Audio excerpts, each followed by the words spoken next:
Mon Dieu est avec moi, je ne crains aucun mal. Même quand je marche dans la vallée de l'ombre de la mort, mon Dieu est avec moi.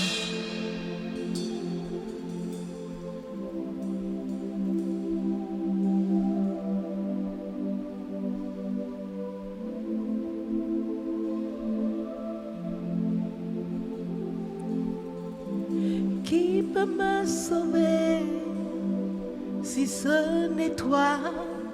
Qui peut me restaurer si ce n'est toi? Toucher mon cœur si ce n'est toi. Remplis mon cœur d'amour si ce n'est pas toi. Jésus, mon regard est vers toi. Ma foi est en toi. Jésus, je ne compte que sur toi.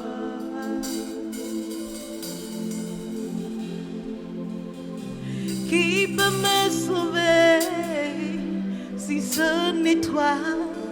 Qui peut me restaurer si ce n'est toi? Toucher mon cœur si ce n'est toi. Remplis mon cœur de paix si ce n'est pas toi. Jésus, mon regard est vers toi. Ma foi est en toi. Jésus, je ne compte que sur toi. L'éternel Dieu est pour moi un abri sûr. Alléluia. L'éternel Dieu est pour moi un abri sûr.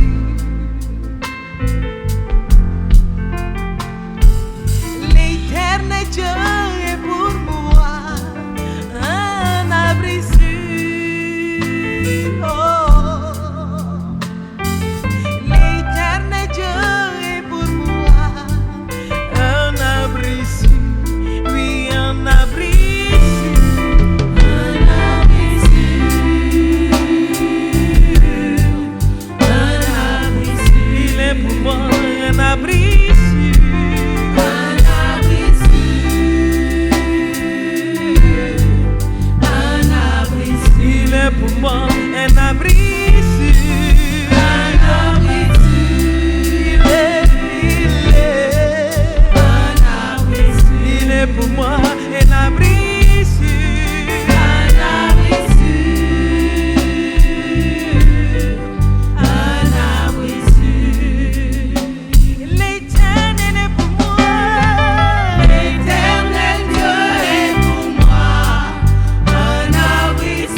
Fixer sur les paroles de ce chant.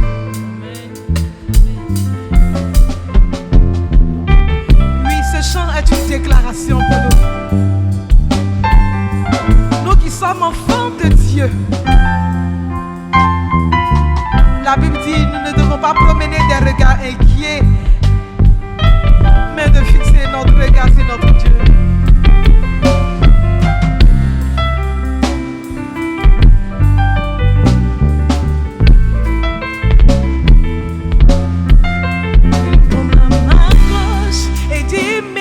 Madre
forgé contre moi sera sans effet. Hey. Oh oui, il m'a dit que toute âme forgée contre moi sera sans effet. Hey. Abri sûr, tu es pour moi un abri sûr.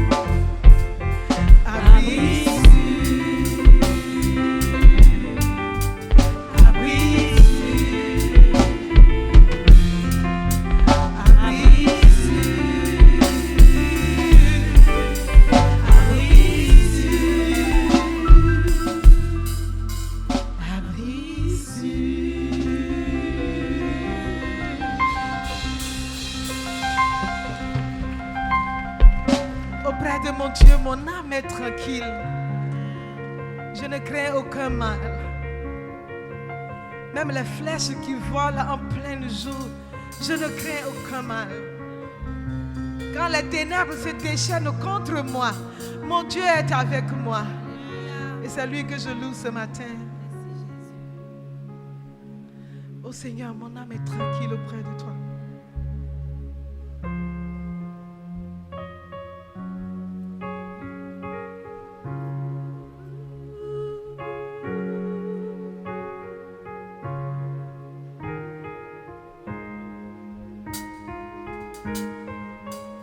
Oh Seigneur, mon âme est tranquille auprès de toi, car tu es pour moi une citadelle.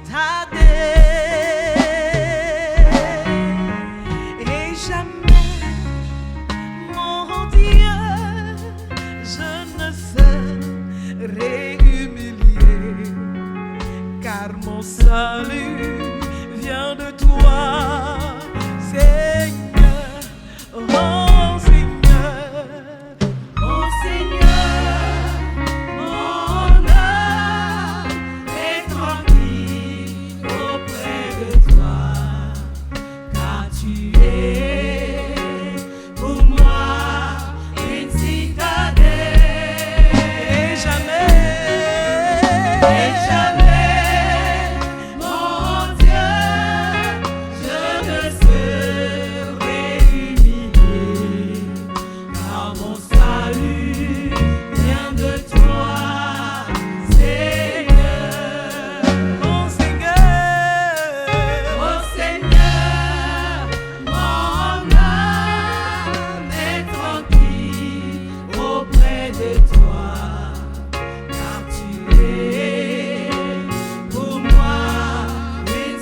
Seigneur, mon Dieu, merci.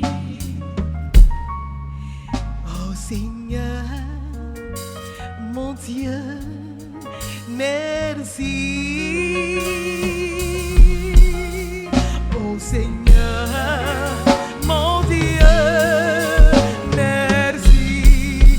Oh Seigneur, merci. Oh Seigneur, mon Dieu, merci. Merci pour ta protection. Oh Seigneur, mon Dieu, merci. Merci pour ta main puissante sur ma vie. Oh Seigneur, mon Dieu, merci.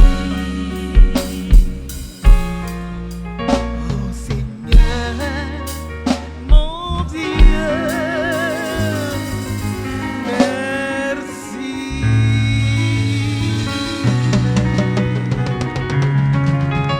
Gloire à Jésus. Que le nom de Dieu soit loué. Éternel Dieu, merci pour ton amour. Merci éternel Dieu ce matin pour cette opportunité que tu nous donnes. Je prie éternel Dieu que tu t'empares de moi, que ton esprit s'empare entièrement et que ce que tu veux que le peuple entende puisse l'entendre. Merci pour ton amour, que ton nom soit béni, que ton nom soit glorifié. Amen. Merci à notre évangéliste et merci à Dieu pour cette opportunité. Et merci aux frères et sœurs. Vous savez, être dans cette église, c'est vraiment une bénédiction. Je ne le dis pas pour flatter les uns et les autres, mais nos vies sont construites petit à petit, petit à petit, petit à petit. Au début, on ne voyait rien. Les parents nous persécutaient. Mais au fil des années, les parents témoignent de nous. Tu es sage, tu es bien. Alors que nous, on sait qu'on a encore beaucoup à changer encore. On a encore beaucoup à faire. Mais pourtant, les témoignages de nos parents nous montrent que Dieu a vraiment travaillé dans nos vies. Dieu continue de travailler. Servir pour être formé. Alors, c'est quoi servir Dieu? C'est se rendre disponible pour Dieu. Servir Dieu, c'est d'abord se mettre à sa disposition pour accomplir sa volonté. Dans l'église, il y a plusieurs types de services. On a ceux qui louent, ceux qui nous disent dans l'adoration. Ils font beaucoup de sacrifices, ils viennent très tôt. Ils viennent en semaine pour les répétitions. Il y a le service de la prédication, parce que prêcher aussi, ça prend beaucoup d'énergie. Ça prend des heures et des heures de préparation et de prière. On peut servir aussi dans la prière aussi. Oui, frères et sœurs, prier, c'est aussi servir Dieu. Donc si tu pries dans l'ombre, on ne te voit pas. Tu pries pour l'église, tu pries pour les pasteurs, tu pries pour les frères et sœurs. Considère que tu es un serviteur de Dieu. Ceux qui sont aussi à l'accueil aussi. Il y a le service technique, il y a le service pour les enfants, pour les jeunes, le service social, il y a l'évangélisation, le service administratif, l'organisation, la gestion, le nettoyage. Il y a même le fait de donner à Dieu, c'est aussi servir. Parce que donner de l'argent c'est le temps. L'équivalent de l'argent, c'est le temps. Donc quand on donne à Dieu pour le ministère, on sert Dieu. Donc en un mot, nous sommes tous des serviteurs de Dieu ici, sans exception. Parce que nous sommes là pour servir Dieu, nous sommes là pour le service à Dieu. Alors le premier point, c'est le service nous apprend à nous abandonner. Le service nous apprend à nous abandonner. Je vais essayer d'aller doucement. Comme vous le savez, je parle assez rapidement. Mais Dieu a beaucoup travaillé. Ça va de mieux en mieux. Mais il y a encore beaucoup de fois à faire. Alors, le premier passage, c'est 1 Samuel 13, versets 13 à 14. 1 Samuel 13, versets 13 à 14. Je lis. Samuel dit à Saül, tu as agi en insensé. Tu n'as pas observé le commandement de l'Éternel, ton Dieu, qui t'avait donné. L'Éternel aurait affermi pour toujours ton règne sur Israël. Mais maintenant, ton règne ne subsistera point. L'Éternel s'est choisi un homme selon son cœur. Et l'Éternel l'a destiné à être chef de son peuple. Parce que tu n'as pas observé ce que l'Éternel t'avait commandé. L'élément sur lequel je vais insister dans le cadre de cette prédication, c'est l'Éternel s'est choisi un homme selon son cœur. L'Éternel s'est choisi un homme selon son cœur. Et quand on parcourt la vie de David, on voit réellement que Dieu avait vraiment fait un choix. Il n'a pas eu tort de dire un homme selon mon cœur. Nous voyons que David commence son service par l'abandon de sa volonté. David était berger dans sa famille, il dirigeait sa bergerie et Dieu l'a appelé à être roi. David ne s'est pas la mission, il ne s'est pas imposé à la mission, mais c'est plutôt Dieu qui s'est imposé à lui par cet appel-là. L'appel s'est imposé à lui. David a tout laissé, il est parti servir en tant que roi. On voit encore David qui abandonne sa gloire. David qui arrive à battre Goliath. L'homme géant, l'homme fort, l'homme craint de tous. L'homme que tout le peuple craignait. Il était fort et géant. Mais David est venu, il s'est appuyé sur Dieu. Et David l'a frappé. Il est tombé, il est décédé. C'était une opportunité pour David de montrer qu'il est fort, qu'il est puissant, qu'il est utile pour le peuple de Dieu. Mais David n'a pas regardé la gloire. Il a remis tout ça à Dieu. Il a reconnu que ça vient de Dieu, que c'est de Dieu. On voit encore David qui abandonne son droit à la revanche.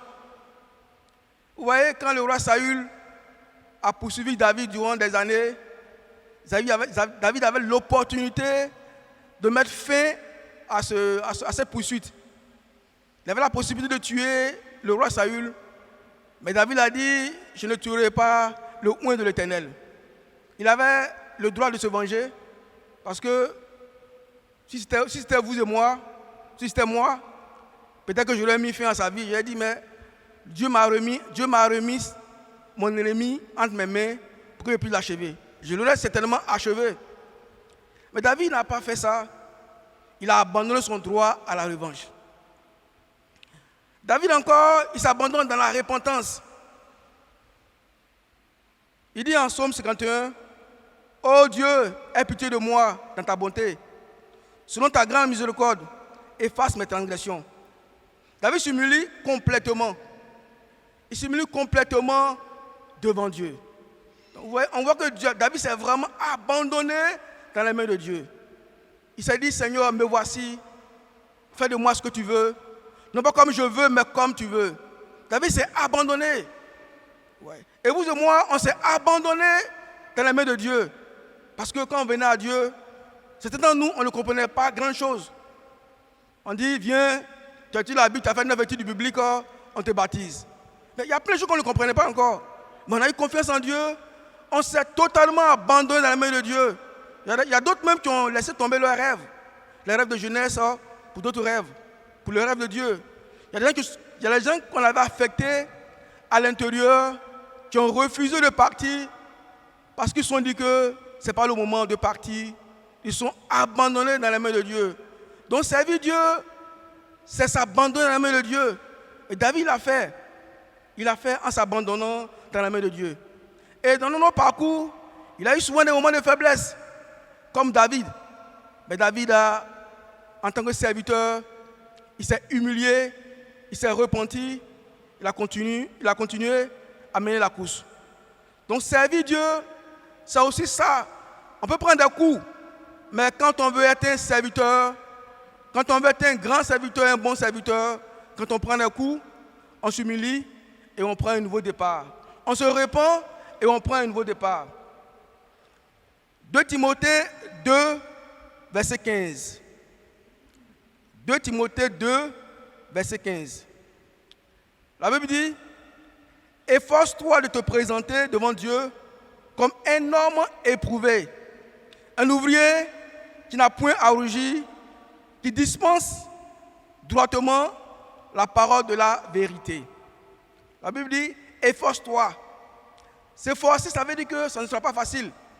qu'il aura beaucoup de défis, qu'il aura beaucoup de problèmes, qu'il aura beaucoup d'obstacles, qu'il aura beaucoup d'adversités. Mais la Bible dit, efforce-toi. Ça demande des efforts. Être éprouvé, c'est être formé par les épreuves. Être formé par les épreuves. Parce que Dieu, dans sa formation, il nous met des épreuves pour que nous soyons bien formés. Et vous et moi, on sait que Dieu, il est quelquefois très dur avec nous. Je dirais que Dieu même est dur avec nous. Il nous forme avec assez de rigueur. La formation de la vie des disciples, moi je ne peux même pas la comparer à une formation commando. Parce que quand tu veux suivre Dieu, la formation avec Dieu, il est plus dur qu'une formation commando. Avec Dieu, si tu n'es pas prêt à accepter la formation dure comme plus que la formation de commando, c'est que tu n'es pas prêt encore à devenir disciple. Dieu, sa formation, il est terrible. Mais tout cela a un but. Il ne le fait pas avec méchanceté, il le fait avec amour. Le deuxième point, le service nous forme par les refus et les frustrations. Le service nous forme par les refus et les frustrations. 2 Samuel 7, verset 12 à 13. 2 Samuel 7, verset 12 à 13. Quand tes jours seront accomplis et que tu seras couché avec tes pères, je lèverai ta postérité après toi. Celui qui sera sorti de tes entrailles, je l'affermirai et j'affermirai son règne. Ce sera lui qui bâtira une maison et non toi. J'affermirai pour toujours le trône de son royaume. Vous voyez, David qui aimait Dieu, qui était passionné des choses de Dieu, avait décidé de construire un temple pour Dieu. Mais Dieu lui dit, ce n'est pas toi. Ce n'est pas à toi de construire un temple pour moi. Vous voyez? Pour un roi de son niveau, entendre ce n'est pas toi, ça peut être source de frustration. Il peut se poser beaucoup de questions. Et ces frustrations sont peut-être légitimes. David avait un bon désir, c'était un bon projet, faire une maison pour Dieu. Le refus montre que les bonnes intentions ne sont pas toujours validées par Dieu. On parle de bonnes intentions, mais nos bonnes intentions ne sont pas toujours validées par Dieu. On peut faire des suggestions, des propositions, c'est de bonnes intentions, mais ces bonnes intentions peuvent ne pas toujours être validées par Dieu. Ce refus, c'est un moment, une école d'humilité pour David. Dieu dit, ce n'est pas toi. Pour un roi, ça touche son identité. Qui suis-je alors? Qui suis-je alors? Suis-je là pour combattre pour les ennemis? Quelle est ma place? Quand on me dit, c'est pas toi, c'est pas toi, c'est pas toi de faire ça. Comment on se sent? On peut se poser la question, qui suis-je? Comment on me voit? Comment il me voit même? Et beaucoup de choses peuvent se passer dans la tête. Pour qui il me prend? Avec tout ce que je fais? Pour David, c'est aussi un test d'abandon. David doit accepter que le projet est bon, mais il ne sera pas l'instrument. Donc servir, c'est accepter que Dieu accomplisse son œuvre sans nous si nécessaire.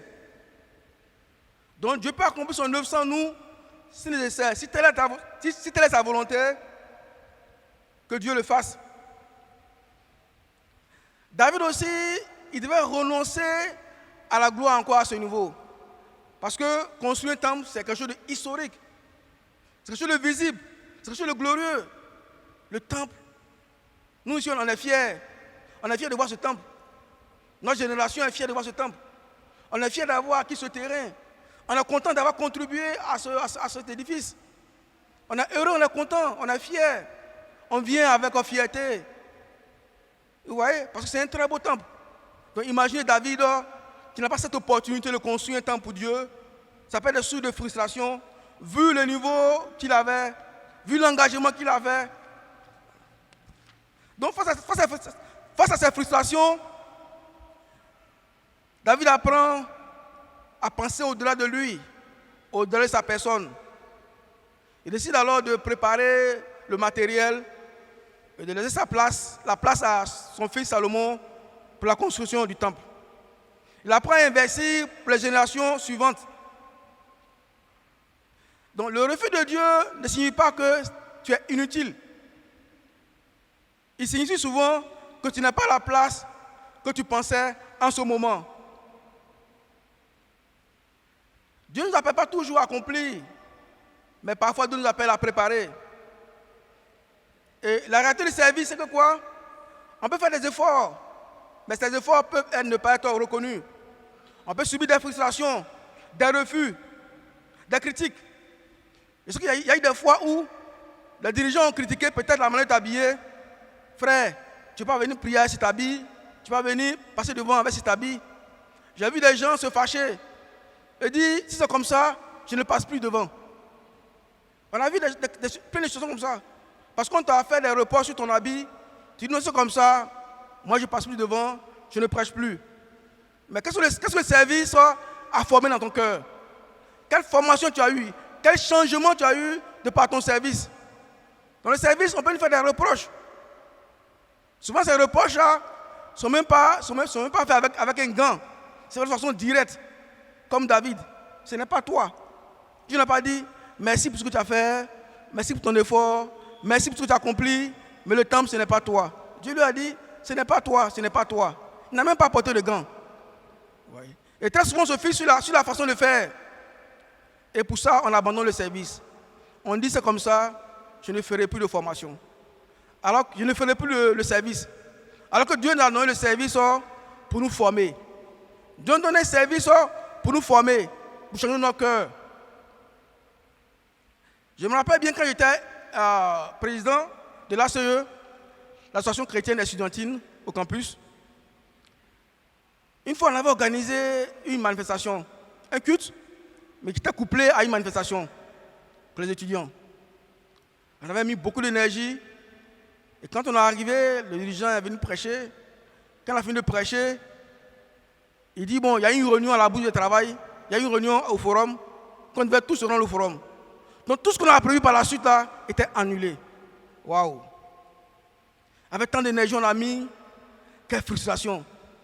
Mon cœur était amer, j'étais gonflé à bloc. Il dit, pourquoi ça? Pourquoi ça? Ça nous arrive tous. Mais Dieu ne nous appelle pas à abandonner.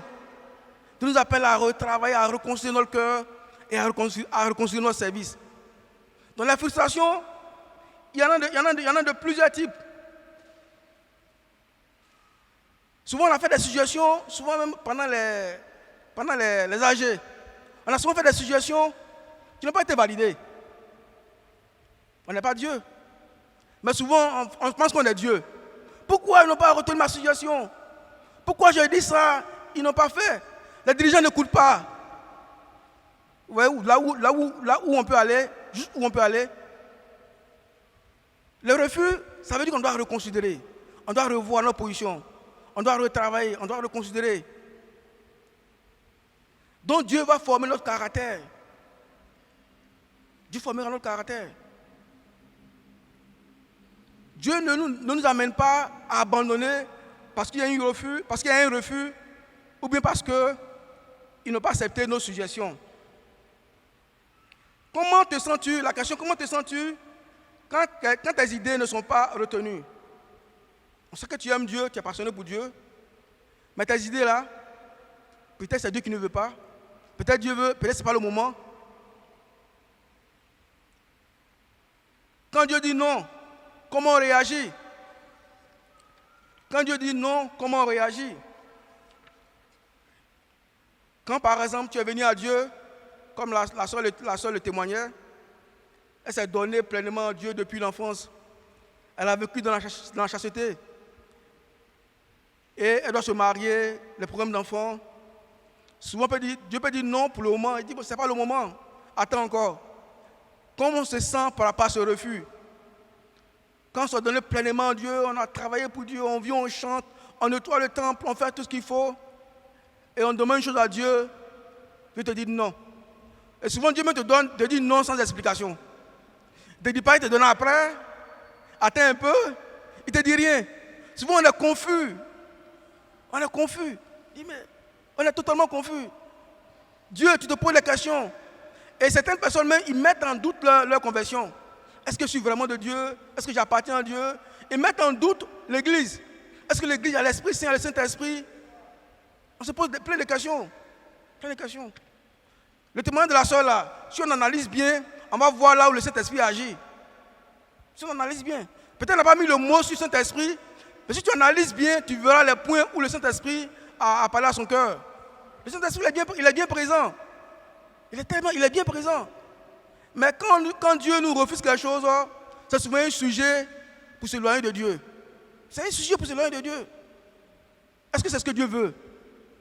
Est-ce que c'est ce que Dieu veut travailler en nous? Est-ce que c'est pour ça qu'on est venu? Donc Dieu peut nous refuser plein de choses. Attends, ce n'est pas le moment. C'est pas comme souvent même tu pries, même tu as la conviction, tu as la paix du cœur. Tu dis ça seulement, je suis convaincu que Dieu va faire. Ça vient, Zio Père. Oui, mais ça fait mal. Ça fait vraiment mal. Souvent tu dis ça vient de Dieu. Tu as reçu ça. Mais Dieu te dit que ce n'est pas ça. Comment tu te sens par rapport à ça? Tu te sens frustré, blessé. Peut-être pris pour une maladie. Tu vas être guéri. Tu pries, tu cèdes, mais tu ne vois pas le changement. Que vas-tu faire? Vas-tu abandonner? Tu pries pour des enfants, pour que ça change. Mais tu ne vois pas le changement. Que vas-tu faire? Vas-tu abandonner? Donc, le service de Dieu, c'est pour nous former.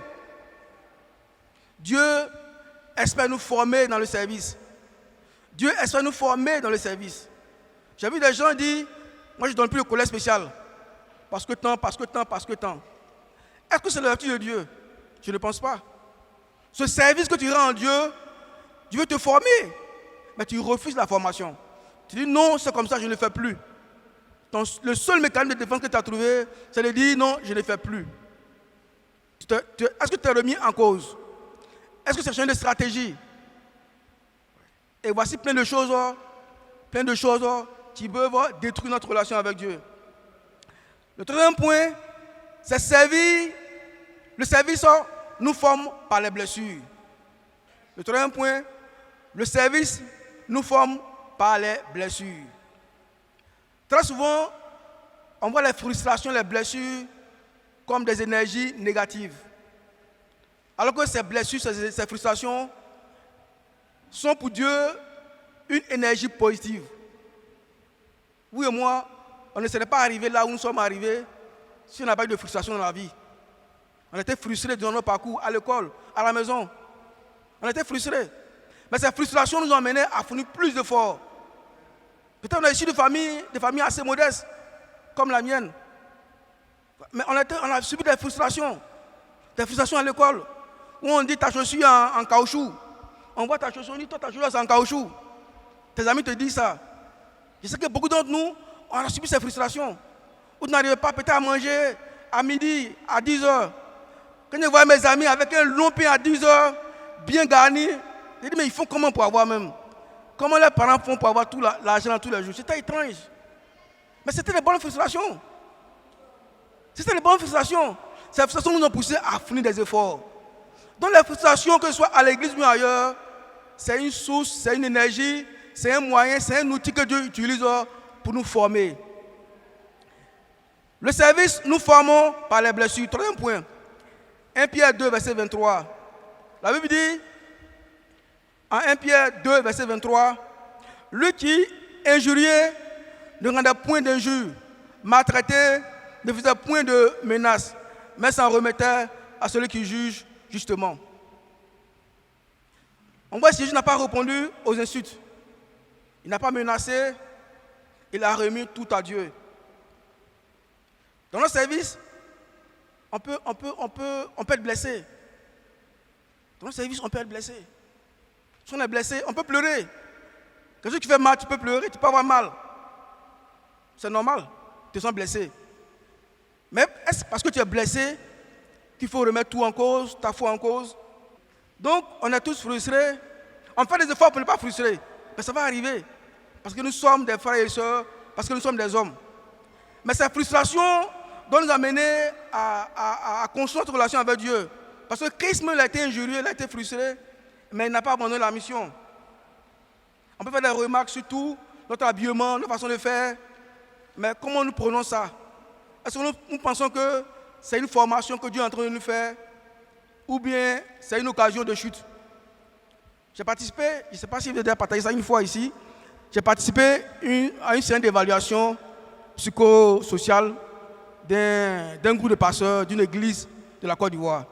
En fait, il y a certains postes qui sont électifs. Donc, les pasteurs doivent se présenter à ces postes-là pour être votés. Donc, on devrait faire une évaluation psychologique. Mais leur témoignage, j'ai vu combien de fois ils ont été blessés, combien de fois ils ont été frustrés, combien de fois ça a été difficile. Mais j'ai vu des gens matures, parce que ces frustrations les ont formés. Parce qu'il y a eu le temps d'écouter leurs témoignages. Les frustrations les ont formés. Ouais. Donc, les frustrations, Dieu utilise pour nous former. Mais certains aussi utilisent ces frustrations pour nous éloigner de Dieu. Il y a un frère qui est parti il y a de cela 1 an et demi comme ça. Je lui ai demandé pourquoi tu quittes l'église. Il dit non, l'église est désordonnée. Je passe, ça ne change pas. Waouh. Waouh. Si l'église est désordonnée, et toi-même ta vie c'est comment? Est-ce que toi-même ta vie est ordonnée? Et toi-même ta vie est ordonnée. Donc pour ça, quand j'avais près de 15 ans, peut-être 10 ans à la fois, il a décidé de partir de l'église. Frères et sœurs, si on veut abandonner la foi à cause des frustrations, tous ceux qui sont ici là, ils auraient déjà abandonné. On en aura encore et encore. On fait un effort pour éviter, mais Dieu va nous former à travers ces frustrations-là. Qu'est-ce qu'on retient de ça? Qu'est-ce qu'on fait de ça? Qu'est-ce qu'on a appelé à changer? Qu'est-ce qu'on a appelé à changer? Est-ce notre comportement, notre attitude? Est-ce notre cœur? Qu'est-ce qu'on doit changer dans la frustration? Que devons-nous changer dans la frustration? Est-ce notre cœur? Est-ce notre façon de faire? Le dernier point, le service nous forme en développant nos compétences. Le service nous forme en développant nos compétences. Genèse 39, versets 2 à 4. Genèse 39, versets 2 à 4. L'Éternel fut avec Joseph et la postérité l'accompagna. Il était dans la maison de son maître égyptien. Son maître vit que l'Éternel était avec lui. Son maître vit que l'Éternel était avec lui et que l'Éternel faisait prospérer en ses mains tout ce qu'il entreprenait. Joseph trouva grâce aux yeux de son maître qu'il employa à son service et l'établit sur sa maison et il confia en ses mains tout ce qu'il possédait. Donc quand on voit le parcours de Joseph, on voit par où Joseph est passé. Il était d'abord dans la maison de Potiphar en tant que gestionnaire. Il a été en prison où il a appris le discernement. Ensuite, il est devenu un grand dirigeant, un leader principal. Donc, afin de servir, Dieu l'a formé. Le service nous forme. Il y a des gens qui doivent leur travail ici, leur travail à cause du service qu'ils avaient dans l'église. Je répète, il y a des gens qui doivent leur travail, le travail qui les fait manger, qui les fait payer les factures tous les mois là. Ils doivent à ça, ils doivent cela, au fait qu'ils ont servi dans l'église. Parce que le service dans l'église, ça nous forme. Nous, au campus 2001, c'est au campus qu'on a appris à porter une cravate. Bien que je n'aime pas les cravates, mais j'ai appris à porter les cravates. C'est au campus qu'on a appris à diriger, à organiser. C'est des dons, c'est des compétences incroyables. Il y a des gens, il y a des soeurs qui ont mené des entreprises de décoration, mais c'est où elles ont appris? C'est dans le service. Donc le service nous donne des compétences. Quand ils voient les jeunes en train de filmer, c'est les compétences qu'ils sont en train d'acquérir. Ces compétences, ils peuvent les vendre plus tard. Donc servir Dieu nous permet de gagner en compétences, de gagner en assurance. Servir Dieu nous permet de gagner en responsabilité. Donc si on se retire du service, on ne va plus grandir. On va voir le service comme une opportunité de croissance, comme une opportunité de grandir. Et dernier mot, depuis 1 an, j'ai été désigné pour organiser des temps de prière à l'église, au niveau de S1. C'est un service qui a ses difficultés, mais ça me forme. Un service n'est pas sans difficulté. Ceux qui nettoient par exemple le temple, ils viennent très tôt, ils viennent nettoyer, ils s'en vont se laver, ils reviennent.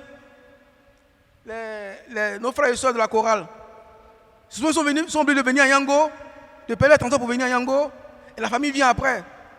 Ça a demandé des sacrifices. Mais ils le font parce que c'est pour Dieu. Le service doit au contraire nous aider à être bien formés, à être plus sûrs, à avoir des compétences.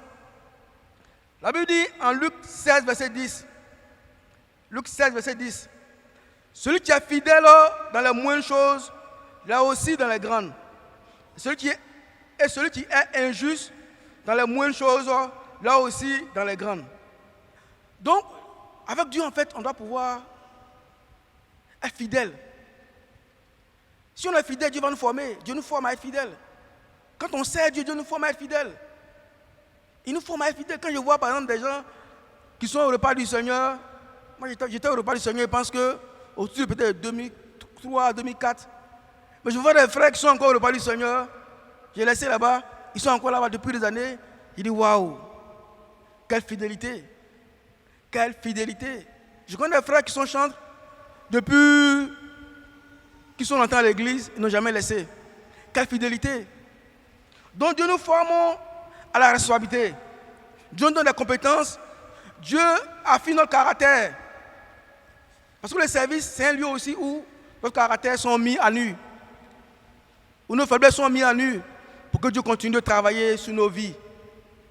Et servir Dieu, ça nous aide aussi à rester fidèles à Dieu, attachés à Dieu. Après être passé ici, je ne pense pas qu'à la sortie, je peux crier sur un frère. Ça crée déjà un frère. Le fait qu'on m'ait vu devant ici, je ne peux pas aller insulter un frère.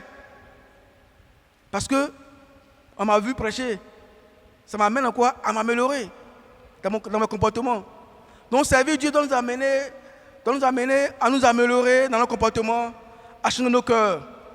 Servir va développer des compétences en nous si nous servons avec foi, si nous servons de façon excellente. En conclusion, servir Dieu, c'est accepter d'être formé. Oui, servir Dieu, c'est accepter d'être formé. Vous voyez, ce temple-là, les frères qui dirigeaient la construction du temple-là, vous ne pouvez pas imaginer ce qu'ils ont appris de cette expérience, mais vous ne pouvez pas aussi imaginer ce qu'ils ont subi comme critique. Mais aujourd'hui, ils ont une compétence qui est inestimable. Servir Dieu, c'est accepter d'être formé. Les refus deviennent des leçons. Les frustrations deviennent des outils. Les critiques deviennent des formations.